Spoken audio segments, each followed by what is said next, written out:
I was sealing the cracks on my back porch when my phone buzzed on the railing. It was a Saturday morning in early March, cold for Tennessee, but the kind of cold that still lets you work outside if you keep moving. I'd been meaning to fix those gaps all winter, kept putting it off the way you do when there's no one waiting for you inside to complain about the draft. My wife Carol had been gone for 3 years.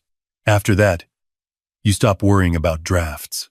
I wiped my hands on my jeans and picked up the phone, expecting maybe a text from my buddy Ray about Sunday's golf game or a reminder from my doctor's office about my annual checkup. Instead, it was a text from my daughter-in-law. "Hey Harold, hope you're well.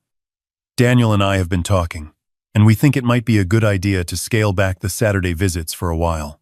With Linda staying with us and the house feeling a little crowded, we want to be thoughtful about Tyler's routine. Maybe every other week for now? We really appreciate everything you do. Thanks for understanding." I read it twice. Every other week. I set the caulk gun down on the porch rail and stared out at the yard. The oak tree Carol had planted the year Tyler was born was just starting to bud. Tyler called it his tree. Every Saturday when I picked him up, he'd run to that oak and pat the bark like he was checking on it. He was 8 years old. He loved baseball and dinosaurs and the grilled cheese sandwiches I made him. And he called every Saturday morning to ask what time I was coming. I put the phone in my pocket and went inside to make coffee. Linda. That was the name that sat in the text like a splinter. My daughter-in-law's older sister, who had shown up at their house 6 weeks ago after her latest breakup, who was supposedly staying just until she got back on her feet, who had strong opinions about everything, and kept them to herself about nothing. I'd met her 3 times, twice at family dinners where she talked over everyone, and once when I stopped by to drop off Tyler's birthday present and she answered the door in a bathrobe at 2 in the afternoon and looked at me like I was the one who had done something wrong. I thought about calling my son immediately. The old me would have. The me from before Carol died. Before I learned that reaction without thought is just more noise in an already noisy world. Instead, I poured my coffee and sat at the kitchen table and let myself think. Let me back up and tell you how we got here. When my son and my daughter-in-law bought their house 4 years ago, they were stretched thin. That's not a criticism. They're both hard-working people. My son runs a landscaping company he built from scratch. My daughter-in-law manages the front office at a dental practice. They make decent money, but decent money in the Nashville suburbs doesn't go as far as it used to, and they'd bought at the wrong time in a hot market, locked into a mortgage payment that was eating them alive before they'd even finished unpacking. My son came to me about a year after they moved in. He sat at this same kitchen table, coffee in hand, and he didn't say anything for a while. That's how I knew it was serious. My son is not a quiet man. "Dad," he finally said, "I need to ask you something, and I want you to know that if the answer is no, we're fine. We'll figure it out." I told him to just ask. He explained that between the mortgage, the daycare costs for Tyler, and the debt from starting the business, they were living month to month. Not in crisis, but without any breathing room. No emergency fund, no savings. If anything went sideways, a broken water heater, a slow month for the business, anything, they'd be in trouble. What he wanted to know was whether I could help with the mortgage for a while. A year, maybe 2. Just to give them the chance to build up a cushion and get ahead of things. I didn't hesitate. My answer was the same as it always is when family asks for something I can do. Yes. What I agreed to was $2,200 a month toward their mortgage. Not the whole thing, but enough to make a real difference. I'd been doing it for just over 2 years, which worked out to more than $52,000 by the time that text arrived on my porch. I'm not telling you that number to make myself sound generous. I'm telling you because numbers are the only honest way to describe what something costs. I gave that money because Tyler is the best thing in my world since I lost Carol. I gave it because my son worked his hands raw to build that company, and I wanted to give him a real chance. I gave it because that's what you do when you're in a position to help, and the people who need it are your own blood. In return, I asked for nothing, except what I already had. Saturdays with my grandson. Dinner every few weeks. The right to be a grandfather. Linda had arrived in January. A breakup. according to what my daughter-in-law had told my son, though the details shifted depending on who was telling the story and when. She had brought 4 suitcases and a dog my daughter-in-law was allergic to, and she had installed herself in the guest room with the particular comfort of someone who does not plan on being a guest for long. I tried to give her the benefit of the doubt. Breakups are hard. Transitions are hard. I know what it's like to have the floor fall out from under you. But there was something about Linda that reminded me of weather. Not the kind that passes through, the kind that settles in and changes the whole climate of a place. She had a way of repositioning herself at the center of any room she entered, of making small comments that weren't quite insults but left you feeling like something was stuck to the bottom of your shoe. She'd told my son once, in front of me, that it was sweet how close Tyler was to his grandfather. The way you'd say something was sweet about a child drawing on the walls. And now she didn't want me coming on Saturdays. I spent the morning on the porch, not working, just sitting with my coffee and my thoughts. I went back through what I knew. 6 weeks since Linda arrived. 4 weeks since the Saturday. Visits started feeling different. Shorter.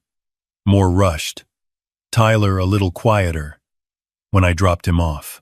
2 weeks since my son had seemed distracted on a phone call, like he was listening to someone else in the room while he talked to me. And then this text. The house is feeling crowded. Tyler's routine. Tyler's routine was me. Every Saturday for 3 years. Rain or shine, baseball season or winter. That boy knew my truck by sound. He'd hear me pull into the driveway and he'd be at the door before I killed the engine. I went back inside, opened my laptop, and pulled up my bank statements. 2 years of transfers, documented to the penny. I printed them out.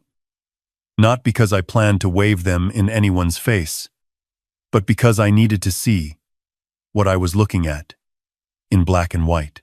Then I did something I almost never do. I looked at my daughter-in-law's Facebook page. There was a post from 3 days ago, a screenshot of a booking confirmation. Linda had organized a girls' weekend in Scottsdale, Arizona, for herself, my daughter-in-law, and 2 of Linda's friends. A resort. 4 nights. The dates were the last weekend of March. Below the screenshot, my daughter-in-law had written, "So needed. Can't wait. Thanks to the best sister ever." I looked up the resort. I found the weekend rate. With 4 rooms and the package deal they appeared to have booked, the estimate came to somewhere around $3,800. Possibly more. My March mortgage contribution had cleared their account 11 days ago. $2,200. Same as every month for 2 years. I closed the laptop. I walked to the window and looked at Carol's oak tree for a long time. I'm not a man who moves quickly when he's angry. Carol used to say that about me, and she meant it as both a compliment and a complaint. I think through things. I wait. I try to see every angle before I say a word. But what I felt sitting there was not exactly anger. It was something colder and more clarifying than anger. It was the feeling of finally seeing something clearly that you had been letting yourself not quite focus on. I picked up my phone and replied to my daughter-in-law's text. I appreciate you letting me know. Before we adjust anything, I'd like to sit down with you and my son sometime this week to talk through a few things. I have some questions about our arrangement and I think it's important we're all on the same page. Would Wednesday evening work? She replied within 10 minutes. Of course. Is everything okay? I wrote back. Just want to make sure we're all communicating clearly. Wednesday works. See you then. I put the phone down and went back to finish sealing the porch. I needed to do something with my hands. Monday morning, my son called. His voice was measured in a way that told me my daughter-in-law had been talking to him since Saturday. Dad, what's going on? Megan said you want a meeting. I said yes, Wednesday. Just to talk things through. He was quiet for a moment. Is this about Linda? I said it was about several things and that I'd rather say them once, in person, to everyone together. He asked me if I was upset. I told him I had some questions, and that I wasn't going to have a productive conversation about them over the phone. I told him I loved him, and I'd see him Wednesday. After we hung up, I sat with the discomfort of knowing that my son was about to have a difficult few days. I didn't enjoy that. He's a good man with a good heart, who has always had a harder time saying no to the people around him than I'd like. Carol used to say he got that from her side. She was probably right. Tuesday afternoon changed everything. I was in the garage going through boxes of Tyler's old baseball gear, separating what he'd outgrown from what he could still use, when my cell phone rang. It was my son's home number, which was unusual. He and my daughter-in-law almost always called from their cell phones. I answered. "Grandpa, Tyler." His voice was different from his normal voice. Smaller, pinched at the edges in the way kids' voices get when they've been crying and are trying not to let on. "Hey bud, what's up?" A pause. "Are you coming Saturday?" I felt the question land somewhere in the middle of my chest. I said I wasn't sure yet, that we were still figuring out the plans. Mom said you might be too busy. I set down the baseball glove I'd been holding. I told him I was never too busy for him. That wasn't a negotiable thing. Did he understand that? He said, "Yeah." Then he said, "Linda says you come too much, and it makes the house feel small." I didn't say anything for a moment. I asked him where he'd heard that. She said it to Mom. I heard from the stairs. 8 years old, sitting on the stairs, listening to his aunt tell his mother that his grandfather comes too much and makes the house feel small. I closed my eyes and stood there in my garage, surrounded by baseball gloves, and thought about every Saturday I'd spent with that boy. The dinosaur museum 3 times because he couldn't get enough of it. Teaching him to catch a pop fly in the backyard. Sitting with him when he had a nightmare at my house and couldn't get back to sleep. Reading from a field guide to North American birds until his eyes finally closed.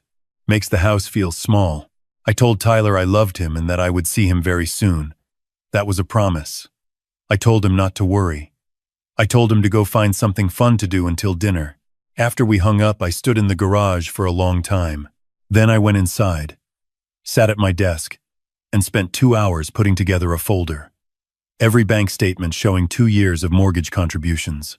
A printed calendar I'd made noting every Saturday visit, every school event I'd attended, every time I'd stepped in to pick Tyler up from school when my son's truck broke down or my daughter-in-law had a last-minute work conflict. An envelope of receipts, birthday gifts, Christmas gifts, the new baseball mitt last spring, the science kit Tyler had asked for. I labeled the folder Wednesday. I also made a call that evening. My daughter, who lives in Denver with her husband and 2 teenagers, she and my son are close, and I'd been keeping the situation to myself because I didn't want to create family friction. But I was done keeping things to myself. She listened all the way through without interrupting. When I finished, she was quiet for a moment. Then she said what I needed to hear. "Dad, this isn't just about your feelings being hurt. This is about someone moving into your son's home and systematically rearranging the family to suit herself, and your son and his wife letting it happen because it's easier than stopping it." She also said this: "Whatever happens Wednesday, don't apologize for being a present grandfather. Don't soften the numbers. And don't let them make this about whether Linda's feelings are valid. That's not the question." I told her she'd grown into a formidable woman. She said she learned it from watching me work. Wednesday evening, I set up my dining room table the same way I always set up for serious conversations. Coffee made, water on the table, chairs pulled out. No television, no distractions. When Carol and I had difficult things to work through, we always sat at a table. She said it made you treat the conversation like it mattered. My son and daughter-in-law arrived at 6:30. They were alone. I'd asked that Linda not be there, and to my son's credit, he'd respected that without argument. My daughter-in-law looked nervous. My son looked tired in the specific way that people look when they've been lying awake at night. We sat down. I poured the coffee. I didn't start immediately because I'd learned a long time ago that silence is a tool, not a failure. Then I opened the folder. "I want to start with some facts," I said, "because I think we've gotten into a place where feelings are doing a lot of heavy lifting, and I'd like to ground this conversation in something concrete." I laid out the bank statements. Over 2 years, I said, "I've contributed just over $52,000 to your mortgage. I want to be clear that I've never regretted a single payment. I did it because I love this family, and I wanted to help you build something stable. I'd do it again." Neither of them said anything. "I also want to say," I continued, "that in exchange for that, I've never asked for anything, except to be a grandfather to my grandson. I pick him up every Saturday. I go to his games. I was at his school when he got his reading award last November, and I drove 40 minutes in the rain to be there. I am not a background figure in this family. I am his grandfather. My daughter-in-law looked at the table. My son looked at me. So I want to understand something, I said. I received a text on Saturday asking me to cut my visits in half because the house feels crowded. And I noticed a post on Facebook about a resort trip to Scottsdale that appears to have cost somewhere around $4,000, organized by the person who apparently finds my presence inconvenient. My son let out a slow breath. I'm not saying you don't deserve a vacation, I said. I'm saying I'd like to understand how those two things fit together. I'm helping carry your mortgage, and the woman who is living in your home rent-free is deciding that I'm the thing that needs to be reduced. Dad. My daughter-in-law started. I held up one hand. I'm almost done. I looked at them both. I want to talk about Linda specifically, because I think we've all been pretending she isn't at the center of this. She made a comment to you. I said to my daughter-in-law that she'd like to hear me explain myself at some point. That Tyler heard from the stairs about me coming too much and making the house feel small. My 8-year-old grandson called me from your landline on Tuesday because he was scared I wasn't coming back. My daughter-in-law put her hand over her mouth. I'm not telling you this to make you feel terrible, I said. I'm telling you because you need to know what the reality is on the ground while you're busy being grateful that she paid for a resort weekend. My son stood up and walked to the window. He stood there with his back to us for a moment. When he turned around, his jaw was set. How long has Linda been saying things like that? He asked his wife. She shook her head. It's not like that, she started. She just has opinions. About my father, my son said. About Tyler's relationship with his grandfather. He looked at me and I saw something shift in his face. Something that I recognized because I'd seen it in the mirror 30 years ago, when I finally stood up to a business partner who had been walking over me for 2 years. It's not a dramatic look. It's the quiet look of a man who has decided something. I should have seen this coming, he said. I've been so focused on keeping the peace that I haven't been paying attention to what that peace was costing. He turned to his wife. Linda needs to contribute something. To the household expenses. To the utilities. Something. She's been here 6 weeks. She's booking resort trips. And she's running commentary on my father. That has to stop. My daughter-in-law's eyes filled. You know she's going through a hard time. She's going through a hard time in our guest room on our dime while my dad subsidizes our mortgage, my son said. And she's thanked him for his generosity by suggesting we see him less. It wasn't like that. Tyler heard it from the stairs, my son said. That's exactly what it was like. He came back to the table and sat down. He looked at me with an expression I hadn't seen in a while. Straight on, clear-eyed. Dad, I owe you an apology. A real one. You've been more than generous, and I've been coasting on that generosity and telling myself it was fine because you never complained. But I should have been paying more attention. I should have noticed when the dynamic with Linda started bleeding into your relationship with Tyler. I told him I appreciated that. I meant it. My daughter-in-law wiped her eyes. She looked at me for a moment, and then she said, Robert, I'm sorry. I think I've been trying to manage everyone's feelings at once and I've been doing it badly. Linda is my sister, and I love her. But she doesn't get to make you feel like a visitor in our lives. She doesn't have that right. We sat with that for a moment. Then I said what I needed to say. Here's what I'd like to happen. I want my Saturdays back. Not every other week. Every week, same as always. Tyler and I have a routine, and that routine matters to both of us. They both nodded. I'd like Linda to understand, I said, that I'm not in competition with her for time or attention. I'm Tyler's grandfather. There's no version of this family where I'm optional. If she can accept that and be respectful, I have no problem with her presence. But if she can't, that's a conversation you two need to have with her directly. Not me. My son said he'd handle it. I also want to talk about the mortgage contributions, I said. My son went very still. I'm going to continue through the end of this year, I said. That's 9 more months, which gives you time to adjust and plan. After that, You're on your own. Not because I'm punishing anyone, but because this situation has reminded me that financial arrangements inside families need to have clear boundaries, and we never set those. That's partly on me. I know, my son said quietly. We should have had this conversation a year ago. The last thing I want to say, I continued, is about Tyler. Whatever happens with budgets and visits and your sister-in-law, that boy needs to know that his grandfather is a constant. Not a sometimes. Not an every other week when it's convenient. A constant. And if anyone in this family ever tells him otherwise, directly or indirectly, I need you to correct it. Immediately. Of course, my daughter-in-law said. That's not even a question. My son reached across the table and put his hand on my forearm. The way men in this family have always done instead of saying the words directly. We're going to fix this, he said. Starting tonight. I believed him. He called me the next morning. He'd talked to his wife's sister until 11 o'clock the night before. He told me the conversation was hard and that Linda had said some things that were unkind and that ultimately she had agreed to 3 conditions.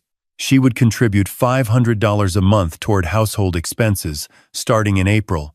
She would not make any comments about my visits or my relationship with Tyler. And she would find her own living situation by the end of summer. He also told me that my daughter-in-law had cried most of the night. Not because she was angry, but because she said she felt like she'd been slowly letting the people who mattered most to her get shuffled to the edges without noticing. My son said something to me that stuck. He said, I've been so afraid of conflict that I turned into someone who just absorbs whatever is happening and calls it peace. But that's not peace. That's just quiet damage. I told him his mother used to say something similar. He laughed, a little unsteady. I know. She told me that once when I was about 17 and I was letting a kid at school walk all over me. I never forgot it. I just forgot to apply it.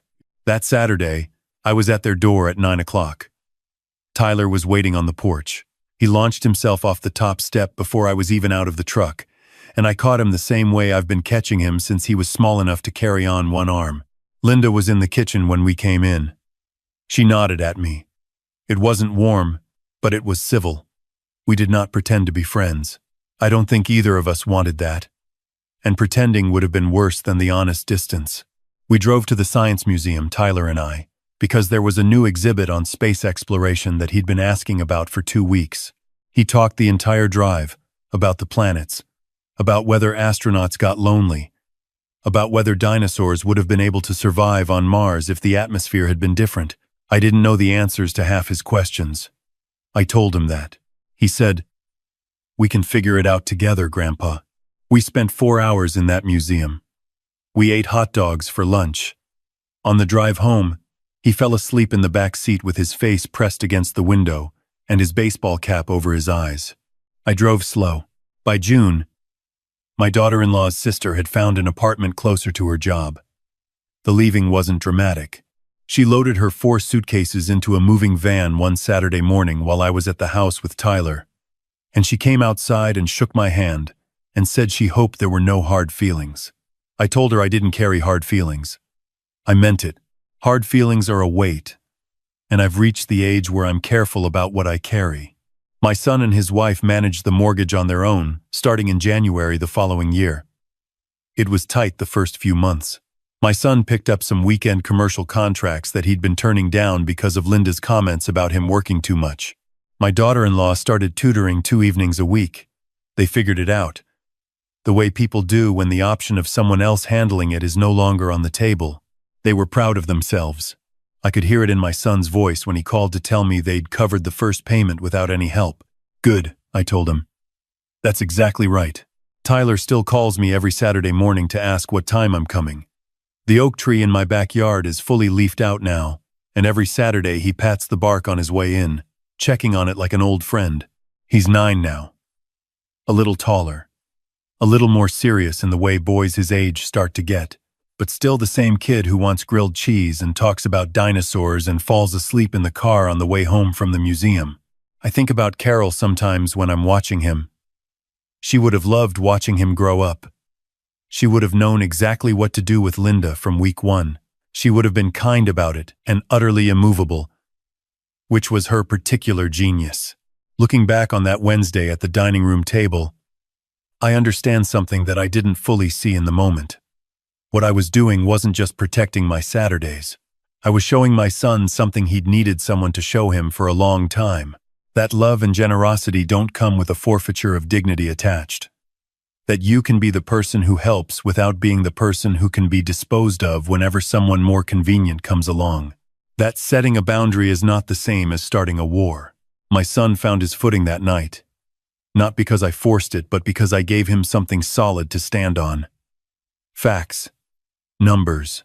A clear picture of what was actually happening versus what everyone had been comfortable pretending was happening. He was 40 years old before he understood that keeping the peace is sometimes the most expensive thing you can do. I was 63 before I stopped letting other people determine what I was worth to my own family. Better late than never, as they say. Tyler has a game next Saturday. He's playing shortstop this season, which is a position that requires you to make fast decisions and trust your feet. His coach says he's a natural. I told him his grandmother would have been at every game in a lawn chair with a thermos of coffee and a cowbell. He asked what a cowbell was.